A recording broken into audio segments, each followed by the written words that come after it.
Potholder loom tips and tricks. Here are a few simple ways to improve your potholder weaving experience. First trick, when you're getting to the last few rows of your potholder, pack the weft loops as far down the potholder as you can so that you have as much room at the top as possible. This will make finishing the last few loops easier.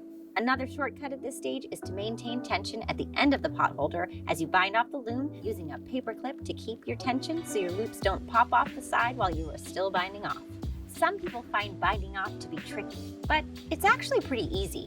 Start at the top right corner of your finished potholder and remove the first two loops. Pull the second loop from the right through the end loop. Continue to the third loop, pulling it through the second loop. Continue around the potholder until it's complete. For more videos like this or to learn some neat tips and tricks, don't forget to like and subscribe.